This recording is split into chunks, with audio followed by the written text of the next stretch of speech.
आजचा जो आपला टॉपिक आहे तो नॅशनल हेल्थ प्रोग्रामशी रिलेटेड आहे.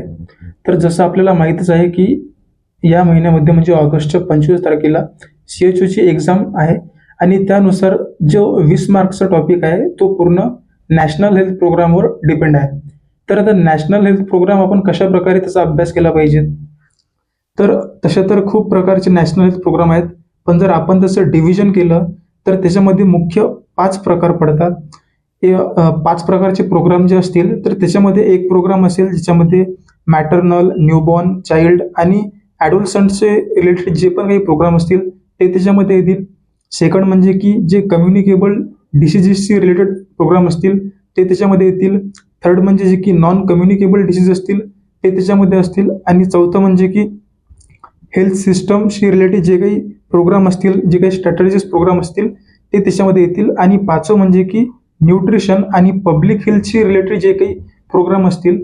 तर अशा प्रकारे आपण या सर्व प्रोग्राम्सचं 5 भागांमध्ये त्याचं क्लासिफिकेशन करू शकतो, जेणेकरून हे जे काही प्रोग्राम आहेत ते आपण सोप्या पद्धतीने याचा अभ्यास करू शकतो आणि इझिली ते आपण लक्षात ठेवू शकतो. तर जे मदर आणि चाइल्डशी रिलेटेड प्रोग्राम आहेत त्यामध्ये मुख्य 8 प्रकारचे प्रोग्राम आपल्याला पाहायला मिळतात. पहिला म्हणजे की रिप्रोडक्टिव्ह, मॅटर्नल, न्यूबॉर्न, चाइल्ड आणि ॲडोलसंट आहेत. सेकंड म्हणजे की जननी सुरक्षा योजना. थर्ड म्हणजे की जननी शिशु सुरक्षा कार्यक्रम. चौथा प्रधानमंत्री सुरक्षित मातृत्व अभियान. पाचवा राष्ट्रीय बाल सुरक्षा कार्यक्रम. सहावा राष्ट्रीय किशोर स्वास्थ्य कार्यक्रम. 7 नंबर म्हणजे की युनिव्हर्सल इम्युनायझेशन प्रोग्राम. आणि 8वा प्रोग्राम म्हणजे की मिशन इंद्रधनुष. त्यानंतर जे कम्युनिकेबल डिसीजचे प्रोग्राम आहेत त्यामध्ये येते national tuberculosis elimination programme, national leprosy eradication programme, national AIDS control programme, नंतर national vector borne disease control programme. यामध्ये आपण मलेरिया, डेंग्यू, चिकनगुनिया, काला आजार, लिम्फॅटिक फिलॅरियासिस, जॅपनीज इन्सेफॅलायटिस या सर्व डिसीजच्या कंट्रोलबद्दल माहिती घेतो. आणि 5th लास्ट टाईप येते नॅशनल व्हायरल हेपॅटायटिस प्रोग्राम. त्यानंतर जे नॉन कम्युनिकेबल डिसीजेस आहेत त्याच्यामध्ये प्रोग्राम येतात national programme for prevention and control of non communicable disease. त्याच्यानंतर नॅशनल मेंटल हेल्थ प्रोग्राम.